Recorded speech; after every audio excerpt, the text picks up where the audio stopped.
Eastern Front, 1942. A landscape of silence and tension. A German officer surveys the horizon through his binoculars. He feels safe in his fortified position.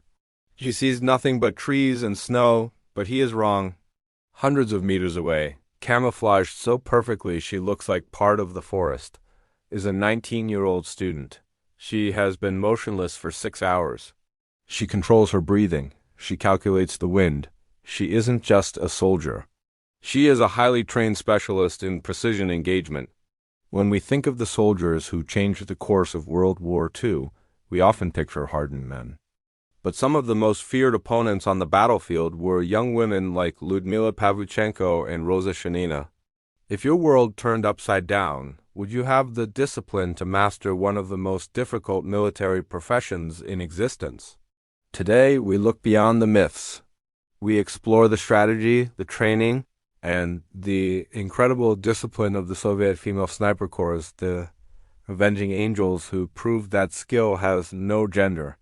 Let's set the historical context. June 1941, the invasion begins. The Soviet Union faces an overwhelming force. In this moment of crisis, hundreds of thousands of women volunteer to serve. While many were assigned to medical or communication roles, a specific group demanded to be on the front line. The Soviet High Command made a strategic decision. They recognized that sniping wasn't about brute strength. It was about patience, fine motor skills, and endurance.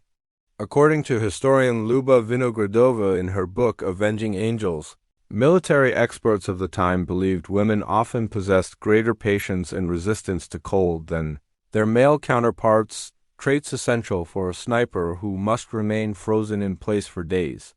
This led to the creation of the Central Women's Sniper Training School. This wasn't a makeshift militia. It was an elite academy. Here, young women studied ballistics, camouflage, and observation tactics. Lyudmila Pavlichenko, the most famous of them all, viewed her role with cold professionalism. She didn't see herself as a killer, but as a protector. In her memoirs, she stated that every time she eliminated an enemy specialist, she was saving the lives of dozens of her own countrymen. It was a radical experiment for the 1940s. Do you think this decision was driven by progressive thinking, or simply by the desperate need for manpower? So, how did the opposing side react? Initially with skepticism, later with extreme caution. German propaganda initially dismissed the idea of female combatants, but the reality on the ground forced a change in tactics. Historical accounts from heroines of the Soviet Union reveal that German units developed a specific fear of these silent fronts. If they suspected a female sniper was in the area, the psychological impact was immense. Soldiers were afraid to leave their bunkers even for essential tasks. The threat became so significant that enemy commanders would order heavy artillery barrages on suspected sniper hides. They wouldn't risk sending infantry patrols. They preferred to destroy the entire area from a distance. Pavlichenko recalled a captured officer who told her that her score was well known on the other side. The enemy knew exactly who she was. They shifted from mocking these women to placing high bounties on them. The snipers had become high-priority targets. Imagine the psychological pressure of knowing the enemy is specifically hunting you with artillery. How would you keep your focus? The war for a sniper is a war of nerves. It is 99% waiting and 1% action. One of the most intense examples of this patience occurred during the defense of Sevastopol. Lyudmila Pavlichenko described a duel with an enemy countersniper. This wasn't a fast-paced firefight.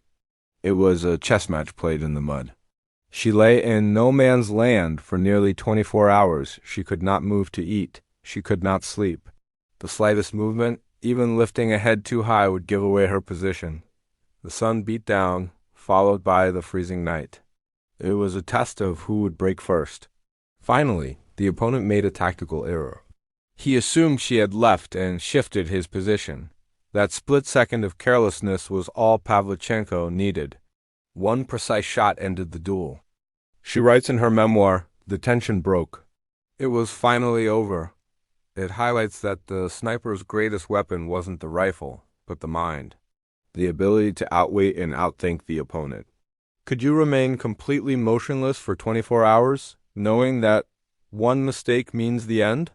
Success required innovation, but mistakes were deadly. Roza Shanina, known for her diary, documented the harsh lessons learned on the front. One major issue was inexperience with camouflage. Shanina noted that new recruits would sometimes forget to cover their optical scopes or would wear decorations that reflected the sun. In the world of sniping, a flash of light is a beacon to the enemy. To counter this, the women developed clever decoys. They worked in pairs. One would act as the spotter, the other as the shooter. They would use mannequins or helmets on sticks, moving them slowly to mimic a soldier peering out of a trench. When the enemy fired at the decoy, they revealed their own hiding spot. The Soviet snipers would then neutralize the threat. Equipment was another challenge. The standard Pew scopes would often fog up in the damp forest air. Nina Lobkovskaya, who commanded a sniper company, recalled that they had to keep their optical sights warm under their coats until the very last second. They were fighting the elements just as much as the enemy. If you had to outsmart an opponent who was watching your every move, what trick would you invent? By 1943 and 1944, the experiment had proven successful. The graduates of the Central School were deployed across the front, changing the momentum of battles. Historians note that the presence of these snipers disrupted enemy logistics. Enemy officers could not move freely to coordinate troops. Drivers were afraid to transport supplies. Luba Vinogradova writes that as the front moved west, the psychological zone of control exerted by these women slowed down enemy retreats significantly. A tragic but pivotal moment was the loss of Roza Shanina in East Prussia, 1945. She was protecting a severely wounded artillery commander when she was lost in combat. Her diary was saved and became a powerful testament to their dedication. Her story inspired the troops on the Third Belarusian Front to push forward with renewed determination. They were no longer a novelty. They were an integral part of the victorious advance. Do you think the legend of these snipers was more powerful than their actual strategic impact? However, we must address the human cost. The war left deep invisible scars. These were young women, often barely out of school, placed in the harshest conditions imaginable. Roza Shanina's diary reveals the internal struggle. She wrote about feeling cold inside, struggling to reconcile her normal nature with the harsh duties of war. She worried that she was losing her ability to feel emotion.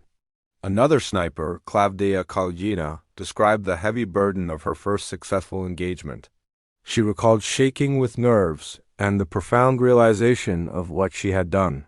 Her commander told her it was necessary for their survival, but the emotional weight remained.